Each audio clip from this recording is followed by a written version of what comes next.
Welcome once again to our leadership podcast, and I'm Kaushal. We are representing community and membership subcommittee. Our target is to address challenges and concern of our fellow early career scientists by creating and facilitating team building activity, networking possibilities among ECLP program cohort member. Our subcommittee is organizing this leadership dialogue series to highlight the role of effective leadership in research. But we also want to address that this leadership training should stay inclusive, and that's why we always invite recognized science leaders from academia and industry to speak about what being a leader means to them, and we highlight the attributes that needed to be an effective leader in science. And this YouTube video is for every early career scientist in GSA and beyond. And with this effect, I would like to promote this discussion around the need of good leadership and which greatly impact laboratory and scientific culture on the global level. And today we would like to welcome our speaker and guest, Dr. Sophien Kamoun, and I would like to invite Irina to introduce him for us. Thank you, Kaushal.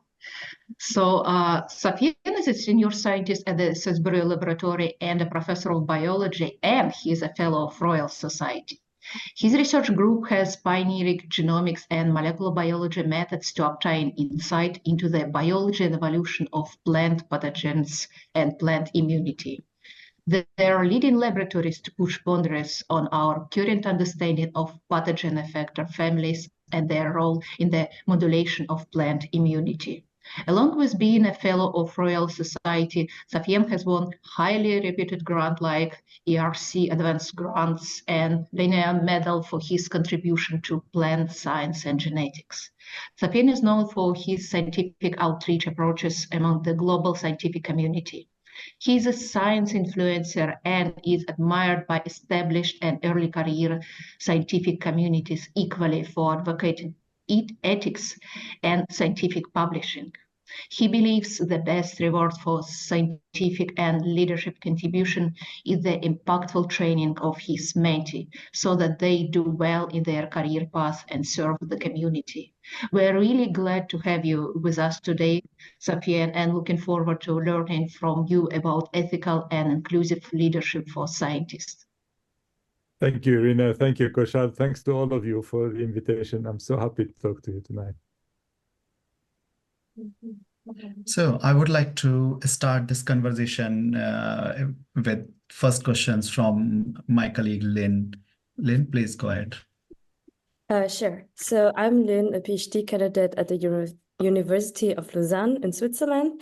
And so nice to have you on board for the seminar series. And my first question is that, can you share your perspective on the concept of leading by example and its significance in leadership? How can leaders cultivate a strong sense of self-awareness to lead by example authentically? Thank you, Lynn. I think that's a really great point. I mean, leading by example, I think for me is the definition of good, effective leadership. You want to really gain the respect of your team. You want to be coherent, consistent. I think honest communication is usually a huge part of that, part of being basically leading by example, and that comes with continuous discussion with the team, explaining how decisions are made, where the process that leads to decision also should be transparent. So transparency is a huge part of that. So yeah, I'm a big fan of that. I think authenticity, I think generally is the umbrella term for that. But yeah, this is what I think is totally critical. Transparency, authenticity is really critical for effective, good leadership. Absolutely. Sorry, I have a small follow-up question. My name is Licia. I'm a graduate student at the University of Arizona. How do you sustain that transparency or that leading by example type of personality through uncertainty or adversity? When situations are hard, how do you affect the teams positively without being perceived as, for example, authoritarian in this process? Yeah, so I think good leadership is not authoritarian leadership. That's maybe related to this when I said, explaining decisions, etc. I think usually authoritarian leaders don't bother with that. They just give orders. And I think having a culture within your team where you're really nurturing discussions and also when there is a difficult situation, when there is adversity, just sort of openly discussing it and being transparent about it. I think this may come up later in the discussion, but I think a lot of people assume that a leader should never show vulnerability. You should not be vulnerable. You should not show points of weaknesses. I totally disagree. I think everyone has weaknesses. And I think if you try to hide your weaknesses from your team members, then basically you're not authentic. So I think having situation, let's say paper rejected or grant rejected or a set of experiments that failed for whatever silly technical reasons, etc. I think rather than sort of the leader being overly upset and maybe losing it, it's just basically saying, well, this is, we win some, we lose some, and let's now sort of, gather together and huddle and come up with a plan to address this. And yes, I am as upset as you are, but I think we need to react positively and see how we could do things better. I don't know. I feel like I cannot relate to authoritarian leadership, so I'm not the right person to ask about that. So to me, authenticity, transparency is the opposite of being a strict authoritarian. I just want to follow up also on the negativity that you actually mentioned, Yep. because like, as you know, we as scientists, we actually like, positive feedback, and actually, that's actually easier to hear than you get like that, than like negative feedback or constructive criticism. Sure. So how do you actually train your PhD students and your postdoc actually to embrace that? And do you have actually suggestions on how leaders can cultivate trust and navigate challenges with their team members? Yeah, so I started my PI career in the US, and very early in those years, the university arranged for some training workshop on leadership and so on, and I learned one thing that really was super useful. And one of the trainers said that a good leadership is for every negative comment you make, you have to make 10 positive comments. And that was so shocking because at that time it was not first what I experienced as a postdoc and as a student, and I think many of you maybe relate to that. And that was my first shock. So that was like, oh wow, that's not my experience. And then I was like, I realized that was not also what my instinct was, right? So I realized that yes, I don't do that. So that was a super useful tip to have, and I tried really, really hard to kind of maintain that. And then when you think about it, first of all, it makes sense to apply this to your entire life, not just running a lab, but also to personal interactions, right?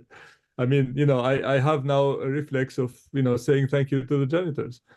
I mean, why not? Say hi and thank you for your work or thank you for your service. Like, why not, right? I mean, I don't think we think about that too much, but why not do that? There was nothing wrong with that. But what was fascinating to me, I mean, I'm not a psychologist, right? But I'm fascinated by psychology. But the way the trainer explained it was actually what convinced me, because they said, look, you do this, you give 10 positives for one negative, not to be fake or anything, but because that's how you will have an impact when something bad happens. And it makes sense. If you think about it, if you're continuously negative with someone, right? Let's say, PI with a student or with a postdoc, then, the relationship becomes, he or she doesn't like me, right? I'm not appreciated by this person, right? Everything is negative. I'd never do the right thing, etc. So when something really serious happened, which requires really the PI to say, look, like we have an issue here, then that person doesn't listen, right? Because they're always continuously bombarded with negativity. So then the impact of actually having an intervention when intervention is needed is ineffective. But if you're continuously building a positive relation with someone and you're continuously giving positive feedback, even for minor things, like somebody helps out, I don't know, in cleaning the lab or something, like, yeah, thank you for doing that. Or somebody volunteers to, I don't know, help someone in their experiment because there's the time course that runs over the weekend. You say, well, thank you, really appreciate it. I know it's not your experiment. Thank you for helping out. Really appreciate it. If you give a lot of build a positive relation between the PI and or the leader and the student and postdoc, when something negative happens that requires really to say, look, we have a problem here, we really need to deal with that, they will actually listen. They will stop and listen. So you're almost doing this 10-to-1 rule, this 10 positives for 1 negative. You could almost argue or rationalize it as being a strategy for a leader to really create an environment where actually the team members will listen to negative feedback. So it's interesting, isn't it? But it's unfortunately, I think we can all agree that this is not the reality, and that there's very few cases where you get 10 positives for 1 negative. Well, Yeah. I mean, that's really amazing. Thanks, Sophia. And I'm sure that your team member totally follow you, this 10 positive versus 1 negative. Can you maybe tell us how these efforts contributed to the overall growth and development, not only your team, but organization as a whole? Because you're the only one PI who doing it. How about other PI? I think everyone has their style, and we will talk about diversity, and I'm a firm believer in diversity, in general, right? I think diversity is great, etc. So we can also accept that there is a diversity of styles and personalities and leaders, right? So I have a disclaimer here, you said nice things about me in your introduction, and I hope I am a positive person who has actually contributed positively to the people who worked with me and the people who collaborate with me, and maybe even the people who read my blog or whatever. But I really also very strongly want to argue that what I say is not the only way, right? I can completely accept that there are different styles of leaders that can be as effective, can be as effective as anyone, and that there's also different personalities. And I think the trick is also to find the style of leadership that matches the personality, right? So some people are not comfortable maybe with certain style of leadership. They have to find their own way. So disclaimer, anything I say here is I'm not at all trying to advocate that this is the only way to do it. But I think I know more or less that this way does kind of work. And I think, as an organization, you have to accept that an organization will have also diversity of PIs, and they will bring different styles. And I think, you have to kind of find ways of addressing that, and maybe trying to come up with consensus for some more positive things. I don't know, I'm trying to think of simple things like, empowering students to have a voice, empowering the postdocs to have a voice. Like these kind of things are, things that can be done at the level of an institution or a department. And I think maybe the PIs who are maybe more passionate about mentoring and so on could take leadership in pushing that, and others may not, they will follow suit, but they're not necessarily the ones who will step up and come up with those ideas. So yeah, I don't know. I think I'm starting to drift away from your question, but do you want to follow up on that, or is that a good answer? Yeah, I think we will touch that again because we have already touched the fact that diversity is good, and you are really known to have a diverse team. Your tweets are always mentioning an embarrassing fact that you have at least 10 nationalities. Yeah, Those quite are a few, part of your lab. Yeah, very yeah, often. quite a few. And some of your mentees who are now more inclusive leaders, I know some of them personally, and they are doing really great. Nice. And so how do you navigate and appreciate these differences, and how do you see your leadership changes based on cultural differences, for instance? And if diversity really enhance the overall effectiveness of your leadership and success for your team, do you have any tools or examples to share for the young PIs who are building their own teams now? Yeah, I think actually one of the wonderful things about academia is we are in general diverse environments to start with. I mean, I think at least in most Western countries, academic environments are very diverse. I mean, I think we are as a group here very diverse also, and I think that's really wonderful. I think I'm not a psychologist, but I think there's a lot of research showing that diverse groups are culturally diverse groups, and also diverse in terms of gender and maybe even career stage and all of that. That these groups tend to be more effective. They tend to be more creative. This sort of thing. So I think there's some research on that. So showing that indeed diverse groups are better at problem solving and these sort of things. I think when you have a diverse group, it's a lot easier for people also to slot in, because they come into a new group and there's maybe like 10 nationalities or something like that, and then you don't feel as an outsider because everyone is an outsider, right? So I think the difficult part is when you have a group that is dominated perhaps by one certain profile, and then it's difficult for the outsiders to come in and slot in, right? So, and I think that situation does happen in certain country where maybe academic teams are not as diverse.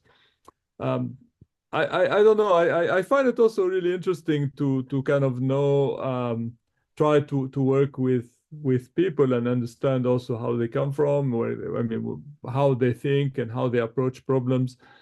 I don't know something specific to answer. I mean, I think again, when you have a diverse group, people are often surprised, right? Like, I like that. That's one of the best thing I like is when people come with preconceptions, right, about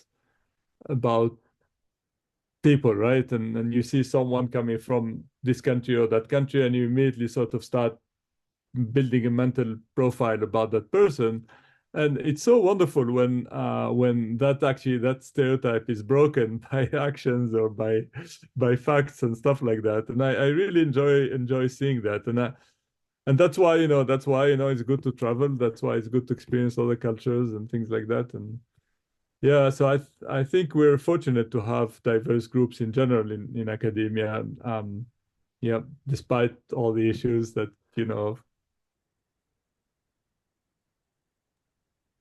Dr. Kamoun, you're very vocal about transparency and open communication on different levels, like especially knowledge sharing through open access channels and all of that. But what I'm really interested in knowing is what kind of personal practices and strategies do you use to kind of maintain that honest and open communication, especially, knowing that you have diverse team members. And so, that cultural diversity sometimes can play a role in like people receiving that honesty in a different way. And also, if you can touch on what you think of other PIs and the other ways that they kind of try to be open and honest in their communication. Yeah, I know what you mean. I think it's I think it's tough, but I think I think yes. I think you have. I do strongly believe in openness and transparency, and you're absolutely right. Not everybody who comes into the team would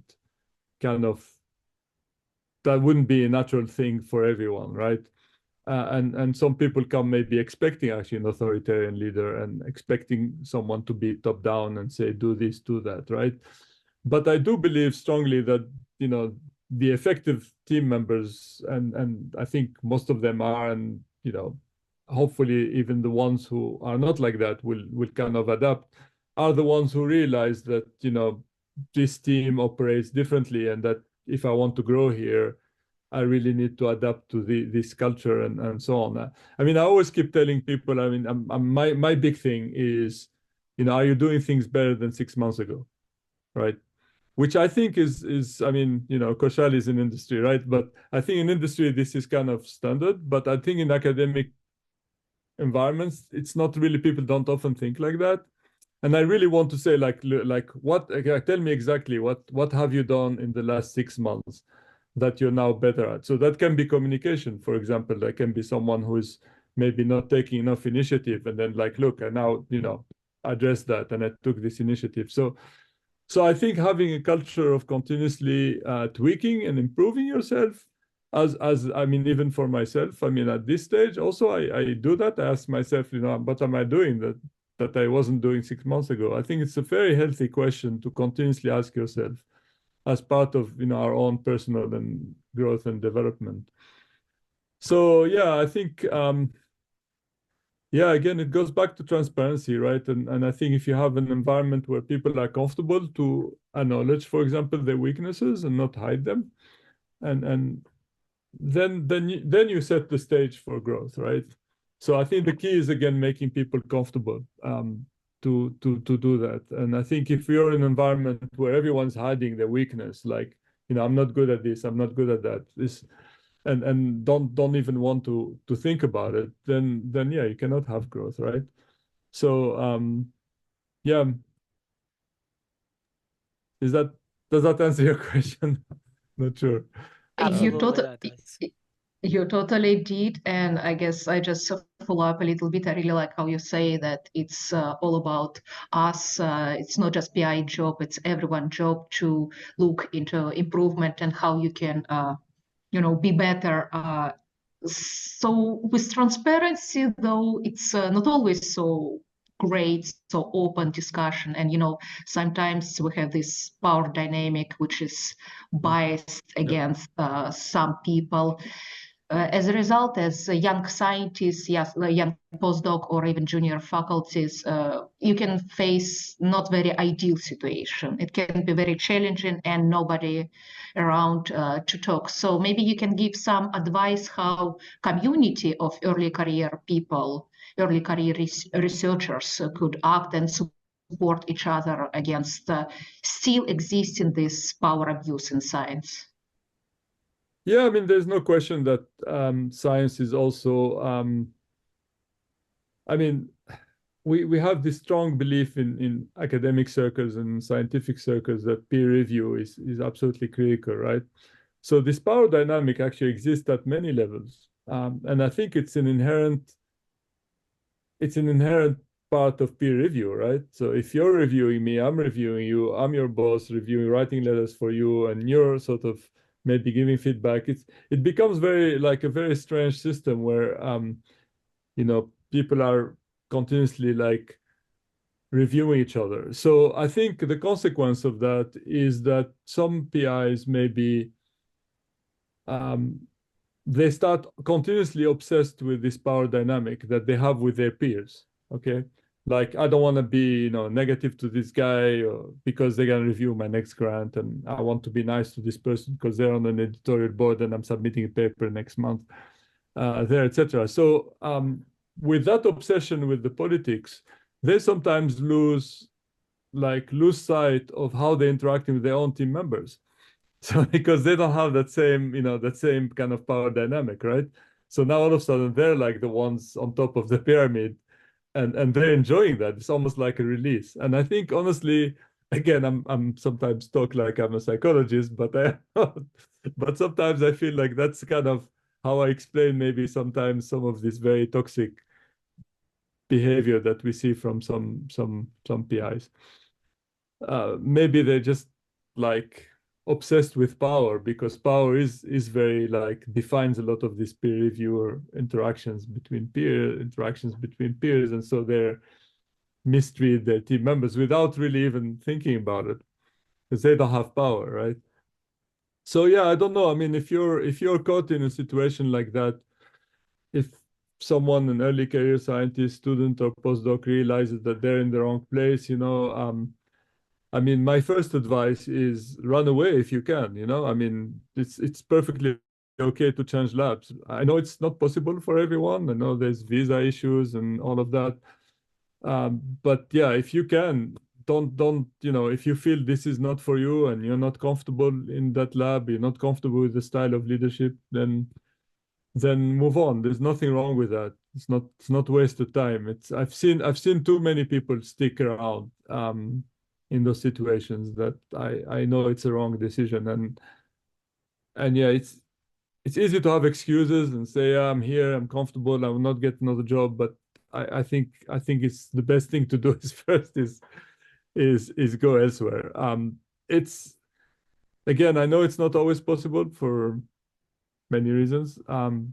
But if you can do that, I mean, if you cannot do that, then you're right. I mean, having communities like yours, getting organized, finding a support network, getting more experience of how others are dealing with these situations. Yeah, I think that's really educating the early career scientists. Okay, I give you a specific example, which I find really, really shocking. There's so many students pick a lab, not based on the PI personality or style, but only based on the research, the publication, and even sometimes the topic, like the research topic. I mean, I was actually chatting with an undergrad not long ago, and they were telling me about 3 or 4 PhD projects they were considering. And the whole perspective was about the projects, nothing about the PI, right? And I think if you can actually do something useful here is go after the undergrad who are aiming to have graduate career and tell them that they should really, really put a lot of weight into the PI and their experience, their past. And it's not very difficult. Like there's the simple test of their lab members. Where are they now, right? I mean, have they been good mentors? Have they mentored people who have gone to be successful and happy and productive? So even that simple question, it doesn't happen. So yeah, so I think there's yeah, you're right. I mean, networks, support networks, interacting with others, again, educating maybe the students and about these issues and how they should pay attention to that. So yeah. I have a blog on that, which is called How to Choose a PhD Lab or 10 Tips for Choosing a PhD Lab or something like that. And I that was actually the motivation. The hidden motivation was the tip was to actually do your research on the lab. Don't just be obsessed with the topic or with the publication record and everything and assume, oh, this is a highly productive lab, therefore I'd be okay, right? That's a thinking, right? Let's be honest. We all thought like that as undergrads, right? You know. And the fact is, if I were to give an advice to myself when I was an undergrad looking for a grad school, I would have said, look at the lab, don't just look at the project. Yeah, definitely. That's absolutely right. Yeah. Yeah, it's just like I think for most like upcoming PhD students, sometimes they're quite green, huh? And actually are a bit too naive to think that way. It's just like, when you're not aware of that, then it's also quite difficult to go a certain way, which is actually easier for the mental health of the student. But I think also nowadays we have more awareness about what is best for us, and also Nature and other journals, they also now publish articles anyway where they actually stress about the importance to choose the lab. Yep. But then you talk about good leaders and potential leaders, but then so it's just like when universities look for new leaders, they always look, okay, how's the publication? Do they get enough grants in the past? And so they're actually considering that more. But then how should the process be structured to ensure the identification of effective and capable leaders within an organization? And how can organizations strike a balance between actually assessing technical skills and leadership qualities when evaluating actually potential leaders? Yeah, it's a good question. I mean, it's part of how we evaluate also scientists, and I think it depends on the organizations. I mean, there are still organizations that would really be obsessed with publication record. Do they have papers in these journals, etc.? So, I mean, my retort to that is often, I mean, do you want to really work in an institute like that or in a department like that? I mean, don't you think you'd be miserable? I mean, having that kind of culture and joining that. So maybe if that's the sense you get, ask yourself, is this the best job for me? Maybe there are other options, right? But I think looking at balance is really important, looking at maturity. What I find really, really lacking often, let's talk about from the applicant perspective here, right? What I find often lacking from the applicant perspective is a certain lack of maturity, right? The idea that, okay, I have big paper, I'm gonna get a job now, right? But then not really a balanced package of like, you know, this is my vision, this will be like my program in the next 5 years, this is what I've done before in terms of mentoring, etc. So you know, I give a lot of mock interviews here to our postdocs when they go to apply for jobs, and sometimes they are so naive about things, right? Like ask, you know, they're applying for a job somewhere, and I say, okay, where will you apply for your first grant? You know, and they're like, I don't know. And I'm like, well, you need to know, right? I mean, you need to know how the funding system works. So the whole package, I mean, being an academic is actually really tough because we have to do everything. I mean, it's a balancing act of like juggling a lot of balls, and it's like an orchestra where you're playing all the instruments, right? So it's a tough one to you know, you cannot be very, very good at everything, but you cannot also be super weak at one thing. So you have to have a proper package, a proper balance. And I think, to be honest, I think the trend has really improved over the years in terms of what institutions look for. I think people are more aware now of the broader issues, and I hope that, you know, I hope that that's a trend. I mean, that's all I can say. But I think from my advice to you guys, to the ECRs, is, you know, build the balanced package. Don't neglect things. I mean, there's so many people think it's just the wet lab. You know, I'm gonna just generate that big paper and then everything would be okay. No, it's not. And I can tell you that, like, for example, my institution, we had one candidate who had 3 first author science papers as a postdoc and as a student, and didn't get the job because they just couldn't defend them in sort of a reasonable way, right?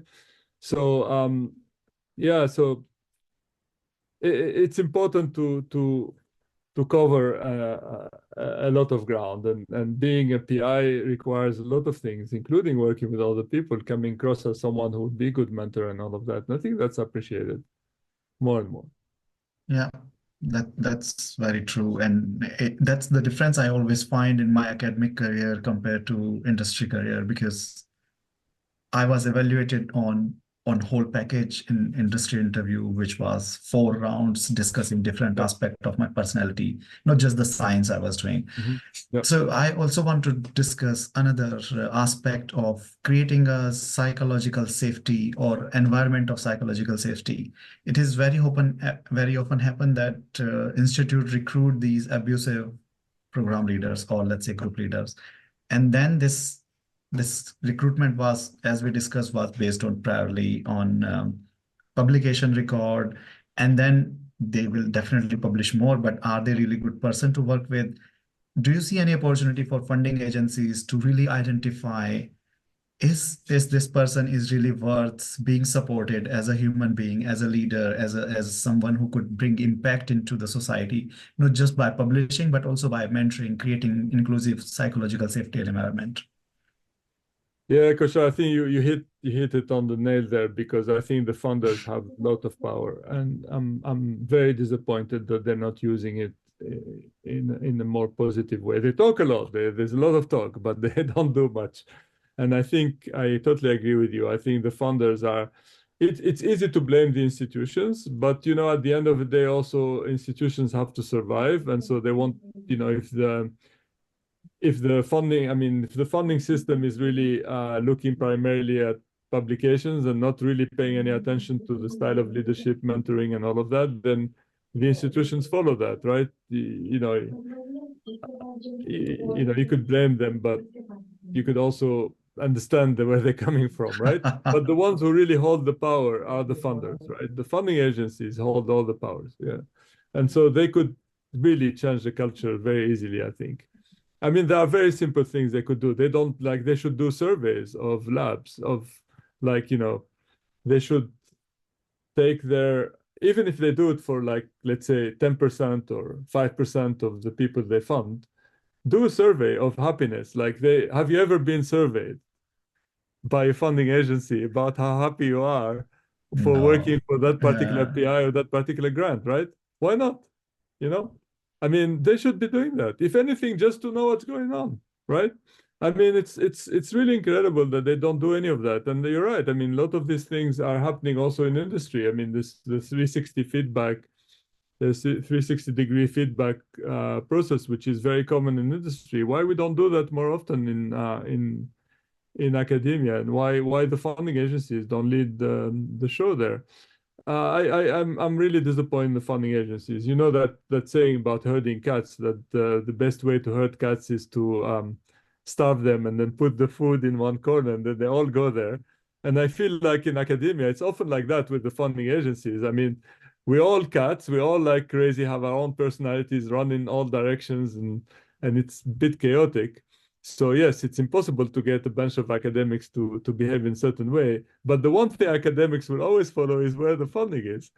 So the funding agencies have actually so much power in changing the culture and improving it. But I don't think they're doing enough.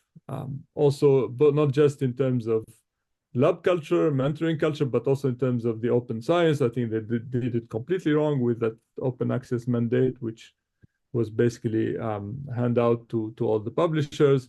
I mean, they should be mandating preprints, for example. I don't know why they're not doing that. I have no idea. Why funding agencies don't mandate preprints? Like, can somebody explain to me this? Right? I mean, this is like so obvious, right? It's taxpayer money. When the paper is ready, it should be shared with everybody, right? I mean, they're a funding agency using taxpayer money, right? There's a lot of blah blah about culture, about openness, blah blah, but they don't do that. Mandate But preprints.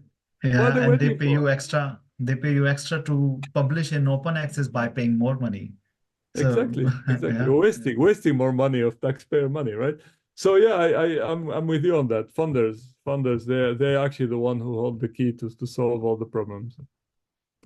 Yeah, it's like the whole system is just a very fragmented view of each scientist as someone who does science, but also as a person who works in a workplace where, all the leadership skills could really come in handy to fostering like a prime environment for better science. So I'm totally with you on that. Yeah. However, I do want to ask about quote unquote the saving grace for some of those individuals that may not have their best foot forward in terms of leadership and creating that kind of authentic and vulnerable environment.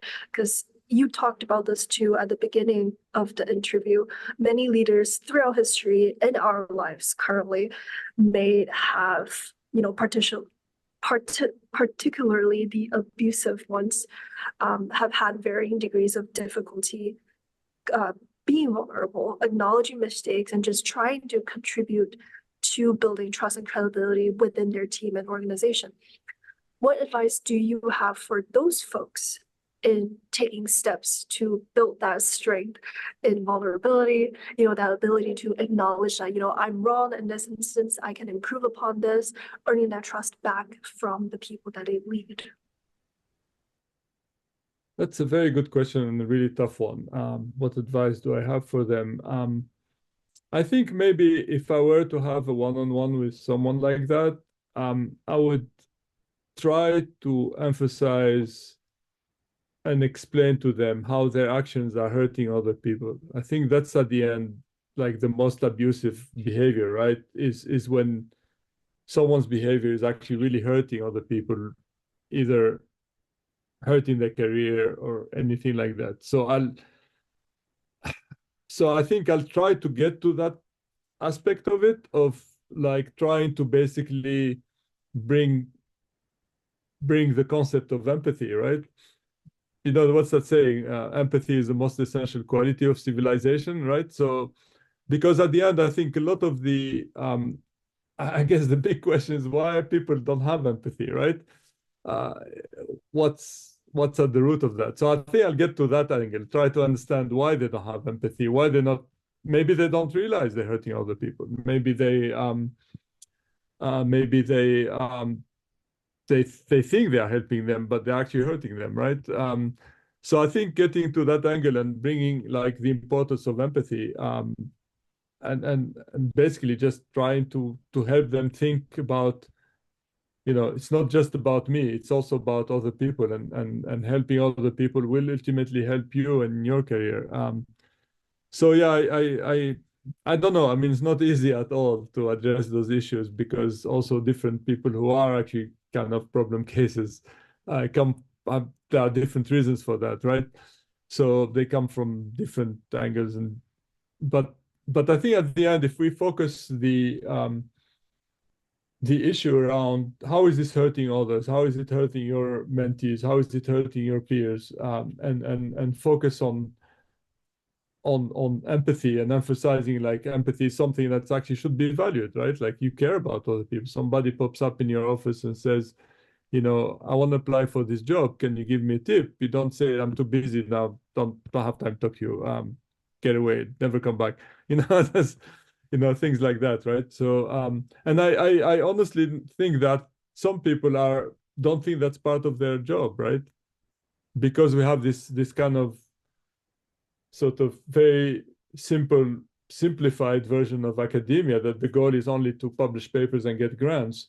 Some people actually don't realize that this is part of their job description is also to mentor people and help them flourish and so on. So maybe emphasizing that in you know, having that as part of like the motto of the organization, and you know, including helping scientists develop their careers, that's something we do, that's something we're proud of, that's part of our mission. It's not just producing research, right?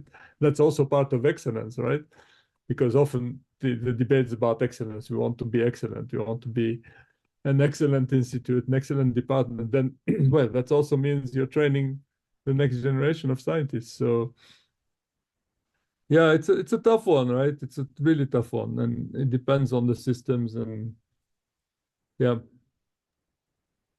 good question Dr. though, Kamoun, tough question. yeah, yeah, we were prepping really good ones for you. Yeah, that's Uh, good. Dr. Kamoun, you know, we've already touched on the fact that you use a blog site to disseminate your own ideas and opinions on things, and you know, there's a lot of you know, there's a lot of sometimes hidden emphasis on scientists to be able to communicate their science to the general public, because as you mentioned before, you know, a lot of the money they receive is taxpayer money, and so it's really important to kind of communicate back to the general public what is actually coming out of this. And so when you think of today's digital age, you know, the speed at which information goes at, but also the new wave of you know, frameworks of communicating things like you know, podcasts and streaming channels and all of that. What do you give as an advice, especially to early career scientists who are thinking about communicating not only their science, but communicating what goes on in scientific circles, like communicating things about mentoring, communicating things about the culture and the practices, you know, beyond just explaining, you know, complex scientific concepts, but Yep. also these important, which to me feel like the human aspect of the scientist and the researcher. Mm-hmm. Thank you, Ali. That's a very good question. I think, first of all, I mean, like what you're doing here is really important because we need voices, right? I mean, that's really what enriches the debate and the discussion, is to have voices coming from different directions, not just my perspective, but also your perspective and perspective of others working in different countries, different environments, different fields. And then hopefully this will, you know, sort of beef up the debate and allow us to synthesize it in a better way. So I think it's really important to communicate. And also it's important again to be open about the issues, and there are issues, there's no question about it, but we're not going to solve anything by not doing anything. So I mean, back, the first part of your question was about communication. I mean, our job is to produce science, produce knowledge, but also to communicate it, right? So that's definitely what the job is. If you're a scientist, we're in the business of knowledge, we produce it and communicate it, right? And then communication is, of course, publications in journals and all of that, but also other forms of communication. Those are all equally useful and valid and so on. So I think everyone has to find what medium is best for them. I think some people, for example, are really not comfortable with X, Twitter, and so on. They just don't like that format. It's too short. It's not for them, and that's fine. Then maybe they find another way to, like podcasts or writing blogs or even maybe doing more formal things, which many of my colleagues are like that. So I think everyone has to find the way to do it, but the key is that we have to communicate, right? We have to do something about it. And some people obviously are better than others, and they should find, what works best for them, right? But I think it's so important to have multiple voices. I think that's really what actually the digital era allows more than anything. I think many people are very cynical about the digital age, but I think, this wasn't possible, right? 20, 30 years ago.